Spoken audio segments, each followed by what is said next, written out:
Hi guys, Totallydubbed here, and today I'm doing a video review on the Roccat Kain 200 Aimo. Now this mouse is the wireless variant of my favorite gaming mouse that there is, and that's the 120. If you're interested in the review of this one, make sure you check out link in the description below for my full detailed review. I had this since about June 2019, so it's been several months now that I've been using it as my primary gaming mouse and been very impressed. So when Roccat said, hey, we've got the 200 Aimo, the wireless variant, I was like, absolutely, that'd be great to actually see how it does in terms of wireless performance. So in this review, I'll be comparing the two mice pretty much in depth, and also referencing some of its wireless competitors.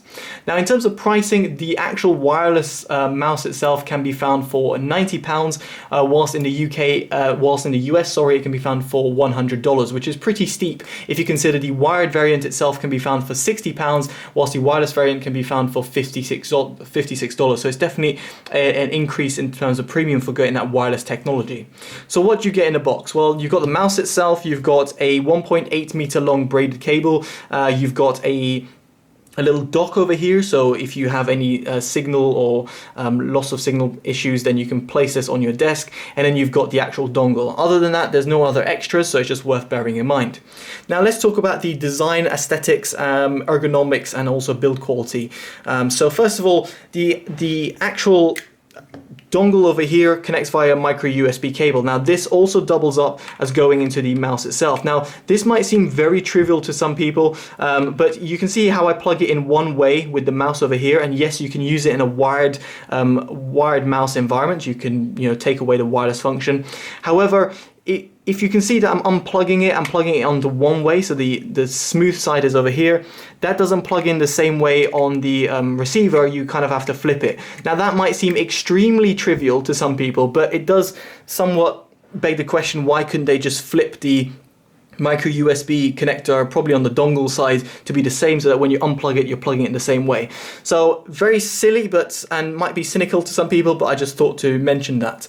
Now you can use it in wired mode, as I mentioned before, and I really like the fact that the cable itself hasn't changed from the 120. It's a thin braided cable. It doesn't have any sort of drag, be it on soft surface or hard surfaces over here, so you won't have any issues whatsoever. And of course, it is used to charge the mouse itself. Now the mouse itself, I mean, Roccat claim at around 50 hours with RGB lights disabled, whilst with RGB lights enabled it goes to around 35 hours. All I can say, I was using it for around a week, and I didn't have to charge it when I was gaming pretty much on daily and using my PC on a daily basis.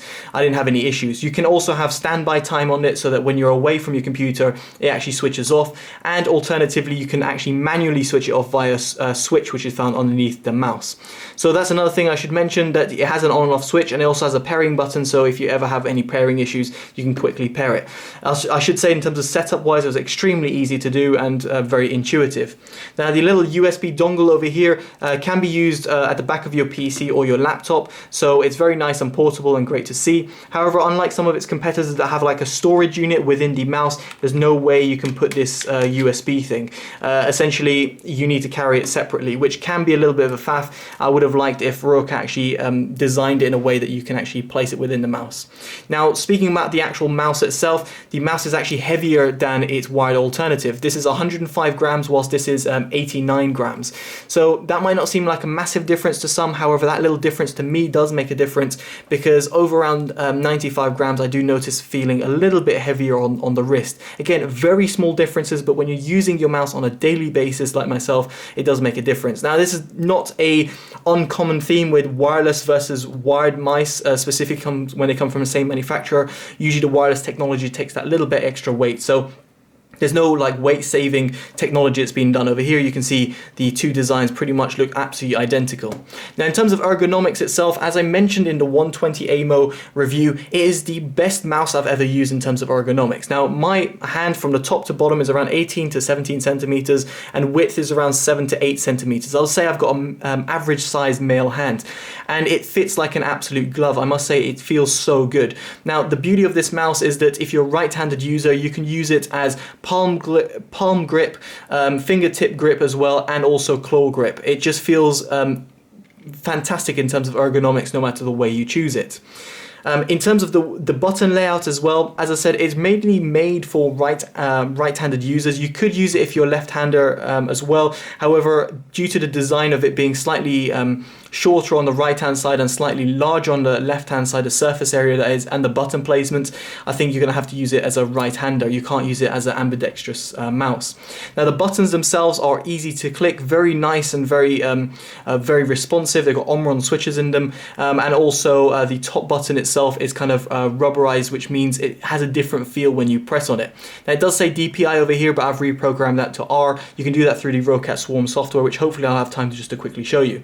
Now, I'll go quiet and show you just how they sound, and also mention a little design flaw. So first of all, let's just go and click the buttons.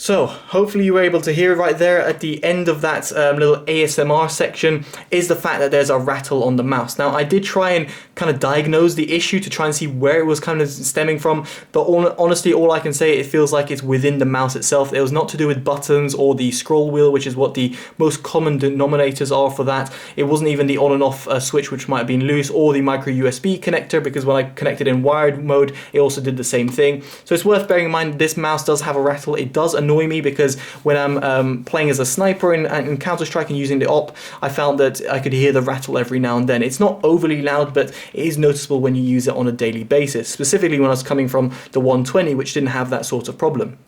Now, moving on from that, the RGB lights. Now, you can see I have them disabled. I don't like having RGB lights or whatever, even though my keyboard is white illuminated. But you can adjust the RGB settings, and if I just crank up the brightness through the software, hopefully what you'll be able to see is the lights kind of turn on. Now, again, my complaint with the Roccat Swarm software is that if you want to customize the top scroll wheel light from the bottom Roccat logo, you can't. They're always together unless you use specific modes, and I don't really like that fact. I like the fact that you could customize one or the other. Competitors like Logitech, SteelSeries, Razer, all of these guys offer much better illumination patterns and also cross-compatibility with different games, such as SteelSeries GameSense, which works with Counter-Strike. So I would have liked to see a little bit more customization in that respect, but you've got a suite of customization in terms of how you'd like it to look. Now, moving on from that, let's talk about the actual performance. Now, this mouse sensor is slightly different from the wired variant. The wired variant has the PMW 338 one sensor, whilst this one has the 335 sensor. The 335 sensor is essentially the same thing as the wired variant. It's just that the fact that it's the wireless sensor. They both get to 16,000 DPI. They're both rebranded as the Roccat Owl Eye optical sensor, and they both have flawless one-to-one tracking. They have no problems in terms of angle snapping. They also have no problems in terms of acceleration or deceleration issues, and they're also excellent flawless gaming mice sensors. So if you're wondering about performance of this mouse, be it in wired or wireless mode, I can safely say that in performance-wise, I'm very impressed. I did, however, notice a very, very slight delay. Now, I'm not sure if it was placebo or not, but each time I went into the wired mode, I felt that it was just a little bit more responsive with my monitor in terms of input lag. I noticed a little bit of a delay with the 200. Now, when I say a little bit of delay, I'm talking the absolute slightest bit of delay, to the point where unless you're a hardcore competitive gamer and has reviewed about 140 different monitors and I don't know, 50 odd different mice, then you'll notice that little difference. However, if you don't fall in that category, which I'm pretty sure a lot of people won't be able to do that, then what you'll notice, there's no latency difference between the two mice. So I just thought to bear that in mind, and something that I thought I should comment on. Finally, in terms of specs, it's got 1000 Hertz polling rate. It's pretty much industry standard nowadays. It's also it can also store your own profiles within it, which is great, so that you have no issues in terms of if you move towards PCs. And it works with the Roccat Swarm software and has the Easy Shift Plus technology, which allows you to reprogram or give a secondary function to the buttons. So overall, what do I make of the mouse? Well, ultimately, all I will say about the mouse is that it's a great wireless gaming mouse. It is ergonomically my favorite wireless gaming mouse as well, and it has a whole suite of options which make it a very nice proposition. However, the rattle noise and its price kind of let it down. Two things that I think are very much aggressively priced versus its competitors. I would have just liked it to be either cheaper and or not have that rattle problem. At this price, I just don't expect any sort of flaws. So in terms of performance goes, I'm very impressed, and in terms of ergonomics, great, but in terms of design, build quality, should I say, I would have expected a little bit better from Roccat. So that's pretty much it. As I mentioned before, check in the links in the description below for any suggestions and the buy links to these mice, and let me know in the comments below what you think. Alright guys.